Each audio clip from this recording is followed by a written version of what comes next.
ನಮಸ್ಕಾರ ಸ್ನೇಹಿತರೆ, ಎಲ್ಲರೂ ಹೇಗಿದ್ದೀರಾ? ಐ ಹೋಪ್ ಎಲ್ಲರೂ ಚೆನ್ನಾಗಿದ್ದೀರಾ ಅಂತ ಅನ್ಕೋತೀನಿ. ತಮ್ಮೆಲ್ಲರಿಗೂ ಕುಕ್ ವಿತ್ ಖುಷಿ ಚಾನಲ್ಗೆ ಸ್ವಾಗತ. ಇವತ್ತಿನ ಈ ವಿಡಿಯೋದಲ್ಲಿ ನಾನು ಡೆಲ್ಲಿ ಒಂದು ಫೇಮಸ್ ಚಾಟ್ ಬಗ್ಗೆ ಹೇಳ್ತಾ ಇದ್ದೀನಿ. ಎಸ್, ಇದು ತುಂಬಾ ಫೇಮಸ್ ಆಗಿರುವಂತಹ ನಾರ್ತ್ ಇಂಡಿಯಾದಲ್ಲೂ ಕೂಡ ಇದು ತುಂಬ ಫೇಮಸ್ ಆಗಿದೆ. ದಹಿ ಭಲ್ಲ ಅಂತ ಹೇಳ್ತಾರೆ ಇದಕ್ಕೆ. ಇದು ತುಂಬಾ ಫೇಮಸ್ ಆಗಿರುವಂಥ ಒಂದು ಚಾಟು. ಸೊ ಇದನ್ನು ಡೆಫಿನೆಟ್ಲಿ ಮನೇಲಿ ಟ್ರೈ ಮಾಡಿ. ಇವಾಗ ಚಳಿಗಾಲ ಬರ್ತಾ ಇದೆ ಕೂಡ. ಸೊ ಸಂಜೆ ಟೈಮ್ ನೀವು ಈ ರೀತಿ ಚಾಟನ್ನು ಮನೇಲೇ ಮಾಡಿ ತಿಂದರೆ ತುಂಬ ಒಳ್ಳೆಯದು.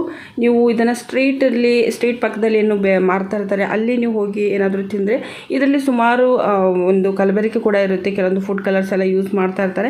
ಸೊ ಅದು ಅಷ್ಟೊಂದು ಹೆಲ್ತಿಗೆ ಒಳ್ಳೆಯದಲ್ಲ ಅಂತಲೇ ನಾನು ಹೇಳ್ತೀನಿ.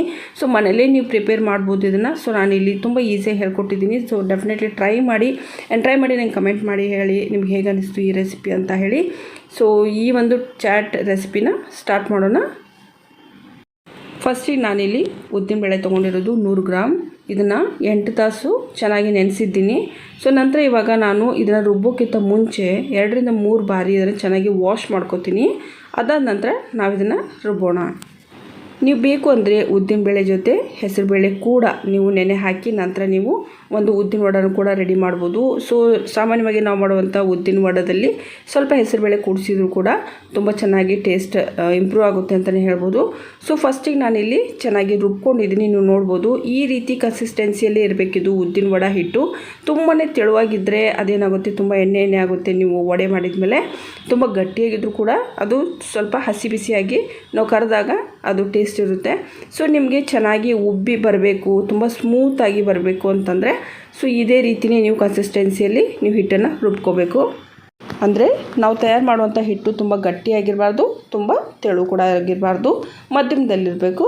ಸೊ ನಂತರ ನಾನೀಗ ರುಚಿಗೆ ತಕ್ಕಷ್ಟು ಉಪ್ಪನ್ನು ಸೇರಿಸ್ತಾ ಇದ್ದೀನಿ. 1 ಟೇಬಲ್ ಸ್ಪೂನ್ ಇಲ್ಲಿ ಸೇರಿಸಿರೋದು ನಾನು. ಅದಾದ ನಂತರ ಇದಕ್ಕೆ ಜೀರಿಗೆ ಸೇರಿಸೋಣ. ಜೀರಿಗೆನ ನಾನಿಲ್ಲಿ 1 ಟೇಬಲ್ ಸ್ಪೂನ್ ಬಳಸ್ತಾ ಇರೋದು. ನಂತರ ನಾನು ಇದನ್ನು ಚೆನ್ನಾಗಿ ಮಿಕ್ಸ್ ಮಾಡಿ 2 ರಿಂದ 3 ಗಂಟೆವರೆಗೂ ಇದನ್ನು ಹಾಗೆಯೇ ನೆನೆದು ಬಿಡ್ತೀನಿ. ನನ್ನ ಈ ಚಾನಲಲ್ಲಿ ನಾನು ನಾರ್ತ್ ಇಂಡಿಯಾ ರೆಸಿಪೀಸ್ಗಳನ್ನು ಜಾಸ್ತಿ ಶೇರ್ ಮಾಡಿದ್ದೀನಿ ಇದುವರೆಗೂ ಕೂಡ. ಆ್ಯಂಡ್ ನಿಮಗೆ ಹೇಗೆ ಅನಿಸ್ತಾ ಇದೆ ಈ ವಿಡಿಯೋಸ್ಗಳು ನನಗೆ ಕಮೆಂಟ್ ಮಾಡಿ ಹೇಳಿ. ಮತ್ತು ನಿಮ್ಮ ಯಾವುದಾದ್ರೂ ಸಜೆಷನ್ ಕೊಡಬೇಕಂತ ಅಂದ್ಕೊಂಡಿದ್ರು ಕೂಡ ನನಗೆ ಕಮೆಂಟಲ್ಲಿ ನೀವು ತಿಳಿಸ್ಬೋದು. ಸೊ ಇವಾಗ ಇದು ಹಿಟ್ಟು ಚೆನ್ನಾಗಿ ಮಿಕ್ಸ್ ಆಗಿದೆ. ಸೊ ಇವಾಗ ಇದನ್ನು ನಾವು 2 ರಿಂದ 3 ಗಂಟೆವರೆಗೂ ನೆನೆಯೋಕೆ ಇಡೋಣ. ಸೊ 2 ರಿಂದ 3 ಗಂಟೆವರೆಗೂ ಇದು ನೆನೆಯೋವರೆಗೂ ಇದರಲ್ಲಿ ತುಂಬಾ ಒಂದು ಮ್ಯಾಜಿಕ್ ಒಂದು ಮಿಕ್ಸ್ ಮಸಾಲನ ನಾವು ರೆಡಿ ಮಾಡಬೇಕಾಗುತ್ತೆ. ತುಂಬ ಅಪರೂಪದ ಒಂದು ಮಸಾಲ ಇವಾಗ ಹೇಳ್ಕೊಡ್ತಾ ಇದ್ದೀನಿ ನಾನು. ಸೊ ಇದು ಇಲ್ಲದೆ ಈ ಚಾಟ್ ಕಂಪ್ಲೀಟ್ ಆಗೋದಿಲ್ಲ. ಸೊ ಹೀಗಾಗಿ ನಾನು ಫಸ್ಟಿಗೆ ತವೆಯಲ್ಲಿ ಇವಾಗ ಆ ಒಂದು ಚಾಟ್ ಮಸಾಲಾನ ತಯಾರು ಮಾಡ್ಕೊಂಡ್ಬಿಡೋಣ. ಸೊ ಫಸ್ಟಿಗೆ ನಾನಿಲ್ಲಿ ತವೆನ ಗರಮ್ ಆಗೋದಕ್ಕೆ ಇಟ್ಟಿದ್ದೀನಿ. 2 ಟೇಬಲ್ ಸ್ಪೂನ್ ಜೀರಿಗೆ ತೊಗೋತಾ ಇದ್ದೀನಿ.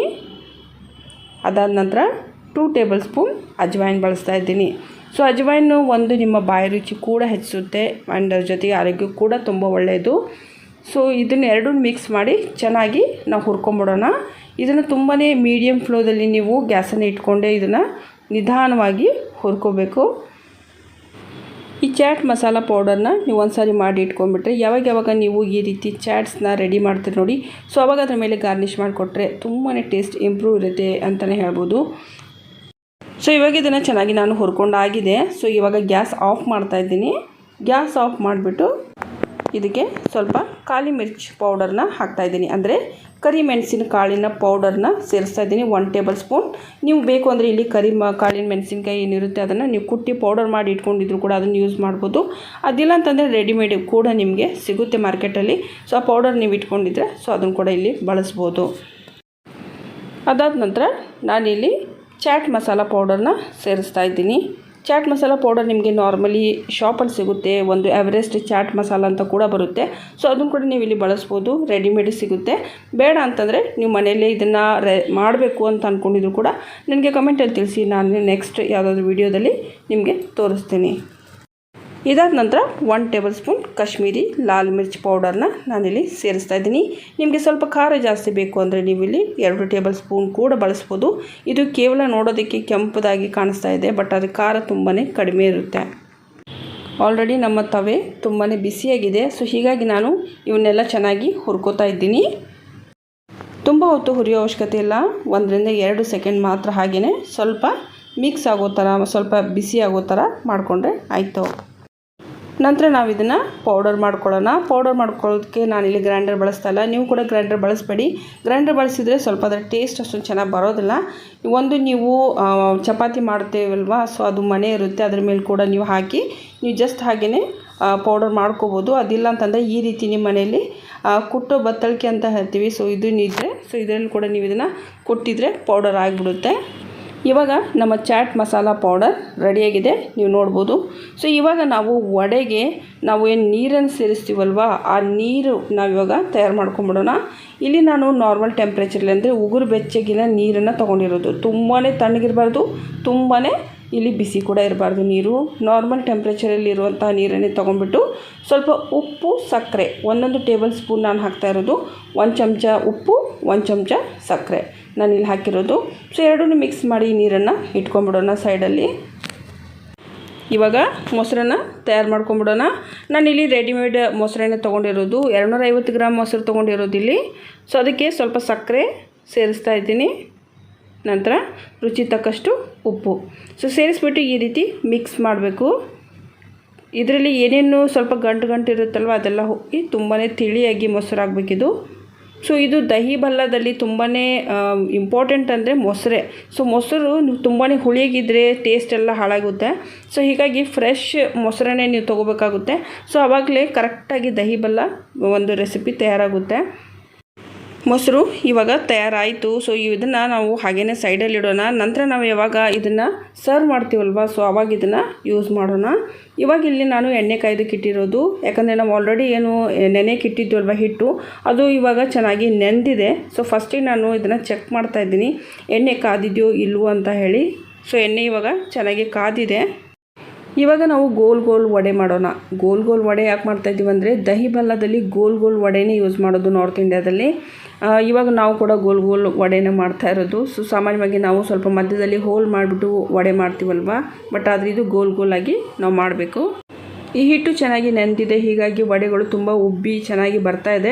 ಅಕಸ್ಮಾತ್ ನಿಮ್ಮ ಒಂದು ವಡೆ ಬಿಟ್ಟು ಮೊದಲು ನೋಡಿ, ಅಕಸ್ಮಾತ್ ಅದು ಚೆನ್ನಾಗಿ ಉಬ್ಬಿ ಬರ್ತಾ ಇಲ್ಲ ಅಂತಂದರೆ ಮತ್ತೆ 1-2 ಗಂಟೆ ನೆನೆಯೋದಕ್ಕೆ ಬಿಡಿ ಹಿಟ್ಟನ್ನು. ನೀವು ಹಾಗೆಯೇ ಮಾಡಿದರೆ ಅದು ಏನು ವಡೆ ಮಾಡ್ತಾ ಇರ್ತೀವಲ್ವ ಅದು ಹಸಿ ಬಿಸಿ ಆಗುತ್ತೆ. ಸೊ ಹಸಿ ಬಿಸಿ ಆಗೋದ್ರಿಂದ ಒಂದು ನೀವು ಆ ರೀತಿ ಏನಾದರೂ ವಡೆಗಳನ್ನು ತಿಂದರೆ ಒಂದು ಹೊಟ್ಟೆ ನೋಯುತ್ತೆ, ಇನ್ನೊಂದು ಅದು ಚೆನ್ನಾಗಿ ಟೇಸ್ಟ್ ಕೂಡ ಇರೋದಿಲ್ಲ. ಸೊ ಹೀಗಾಗಿ ಸ್ವಲ್ಪ ಹಿಟ್ಟು ಚೆನ್ನಾಗಿ ನೆಂದಿದೆಯೋ ಇಲ್ವೋ ಅಂತ ಚೆಕ್ ಮಾಡಿ ನಂತರ ವಡೆಗಳನ್ನ ಮಾಡಿ. ಇದು ಇವಾಗ ನೋಡ್ಬೋದು ನೀವು ತುಂಬ ಚೆನ್ನಾಗಿ ಉಬ್ಬಿ ಬರ್ತಾ ಇದೆ ವಡೆಗಳು.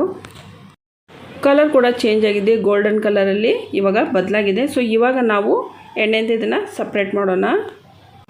ವಡೆ ರೆಸಿಪಿ ತುಂಬಾ ನಿಮ್ಗೆ ಇಷ್ಟ ಅಂದರೆ, ಅಕಸ್ಮಾತ್ ನಿಮಗೆ ಮೊಸರು ತುಂಬ ಕೂಡ ಇಷ್ಟ ಅಂತಂದರೆ ಡೆಫಿನೆಟ್ಲಿ ಈ ಚಾಟನ್ನು ಮನೆಯಲ್ಲಿ ಟ್ರೈ ಮಾಡಿ ನೋಡಿ. ನಿಮ್ಗೆ ಹೇಗೆ ಅನಿಸುತ್ತೆ ಅಂತ ನಂಗೆ ಕಮೆಂಟಲ್ಲಿ ತಿಳಿಸಿ.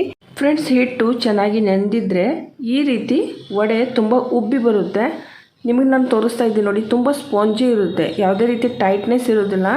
ಆ ರೀತಿಯೇ ವಡೆ ಬರಬೇಕು. ಸೊ ಅದಕ್ಕೋಸ್ಕರ ಹೇಳ್ತಾ ಇರೋದು, ಅಕಸ್ಮಾತ್ ಹಿಟ್ಟು ನೆಂದಿಲ್ಲ ಅಂತ ನಿಮಗೆ ಅನಿಸಿದರೆ 1 ಗಂಟೆ ಅದನ್ನು ಹಾಗೆಯೇ ನೆನೆಸಿಟ್ಟು ನಂತರ ಮಾಡಿದರೆ ತುಂಬ ಚೆನ್ನಾಗಿ ಬರುತ್ತೆ.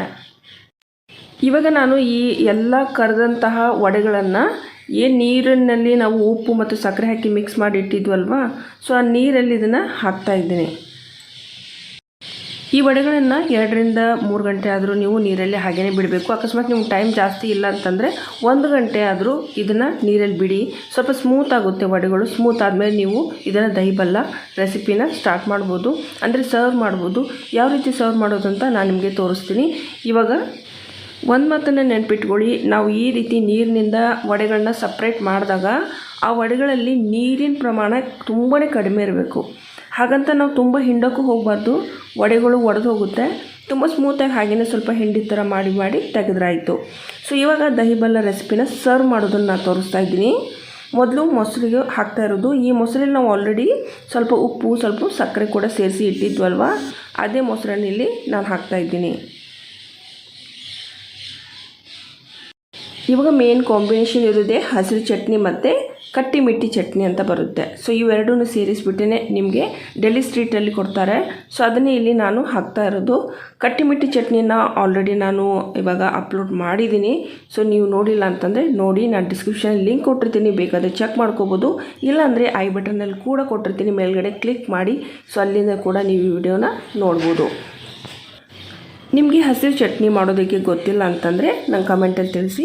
ನೆಕ್ಸ್ಟ್ ವೀಡಿಯೋದಲ್ಲಿ ನಾನು ಡೆಫಿನೆಟ್ಲಿ ವೀಡಿಯೋನ ಅಪ್ಲೋಡ್ ಮಾಡ್ತೀನಿ. ಸೊ ಇವಾಗ ನಾನು ಮಸಾಲ ಚಾಟ್ ಪೌಡರ್ನ ಇದ್ರ ಮೇಲೆ ಸರ್ವ್ ಮಾಡ್ತಾ ಇರೋದು. ತುಂಬಾ ಚಟ್ಪಟಿ ಮಸಾಲ ಪೌಡರ್ ಇದು. ಇದ್ರ ಮೇಲೆ ಇದನ್ನು ಹಾಕಿದಾಗ ಇದ್ರ ಟೇಸ್ಟು ನೀವು ತಿಂತೀರಲ್ವ, ಸೂಪರಾಗಿರುತ್ತೆ. ನೀವು ತಿಂದಮೇಲೆ ನಿಮ್ಗೆ ಗೊತ್ತಾಗುತ್ತೆ ಸೊ ಇದ್ರ ಒಂದು ಟೇಸ್ಟ್ ಹೇಗಿರುತ್ತೆ ಅಂತ ಹೇಳಿ. ಸೊ ಅದಾದ ನಂತರ ಕೊತ್ತಂಬರಿ ಸೊಪ್ಪನ್ನು ನಾನು ಇದ್ರ ಮೇಲೆ ಗಾರ್ನಿಷ್ ಕೂಡ ಮಾಡ್ತಾಯಿದ್ದೀನಿ. ಇವಾಗ ನಮ್ಮ ದಹಿ ಭಲ್ಲ ರೆಸಿಪಿ ರೆಡಿಯಾಗಿದೆ. ನೋಡೋದಕ್ಕೆ ಎಷ್ಟು ಚೆನ್ನಾಗಿ ಕಾಣಿಸ್ತಾ ಇದೆ ಅಲ್ವಾ, ಅಷ್ಟು ಇದರದ್ದು ರುಚಿ ಕೂಡ ಸೂಪರ್ ಅಂತಲೇ ಹೇಳ್ಬೋದು. ಡೆಫಿನೆಟ್ಲಿ ಮನೇಲಿ ಇದನ್ನು ಟ್ರೈ ಮಾಡಿ ಇವತ್ತೇ. ಆದರೆ ಸೊ ನಂತರ ನನಗೆ ಕಮೆಂಟಲ್ಲಿ ಕೂಡ ತಿಳಿಸಿ ನಿಮಗೆ ಹೇಗೆ ಅನಿಸ್ತಿದ್ದು ಅಂತ ಹೇಳಿ. ನೋಡೋದು ಕೂಡ ತುಂಬ ಅಟ್ರಾಕ್ಟಿವ್ ಆಗಿದೆ. ಯಾರಾದರೂ ನಿಮಗೆ ಸ್ಪೆಷಲ್ ಗೆಸ್ಟ್ ಏನಾದರೂ ಮನೇಲಿ ಬರ್ತಾಯಿದ್ರೆ ಸೊ ಅವಾಗ ಕೂಡ ನೀವು ಇದನ್ನು ಸರ್ವ್ ಮಾಡಿದರೆ ತುಂಬಾ ಚೆನ್ನಾಗಿರುತ್ತೆ ಆ್ಯಂಡ್ ಅವರು ಕೂಡ ತುಂಬ ಇಷ್ಟಪಡ್ತಾರೆ. ಇವತ್ತಿನ ಈ ವಿಡಿಯೋ ನಿಮ್ಗೆ ಇಷ್ಟ ಆದಲ್ಲಿ ದಯವಿಟ್ಟು ನನ್ನ ವಿಡಿಯೋನ ಲೈಕ್ ಮಾಡಿ, ಕಮೆಂಟ್ ಮಾಡಿ ಮತ್ತು ಸಾಧ್ಯ ಆದರೆ ಶೇರ್ ಕೂಡ ಮಾಡಿ ನಿಮ್ಮ ಫ್ರೆಂಡ್ಸ್ ಸರ್ಕಲಲ್ಲಿ. ಆ್ಯಂಡ್ ಇದೇ ರೀತಿ ಹೊಸ ವೀಡಿಯೋಸ್ಗಳಿಗಾಗಿ ಸಬ್ಸ್ಕ್ರೈಬ್ ಕೂಡ ಆಗಿ ನನ್ನ ಚಾನಲ್ಗೆ. ಓಕೆ, ಸೊ ಮುಂದಿನ ವಿಡಿಯೋದಲ್ಲಿ ನಾನು ಮತ್ತೆ ಸಿಗ್ತೀನಿ. ಅಲ್ಲಿವರೆಗೂ ನಮಸ್ಕಾರ.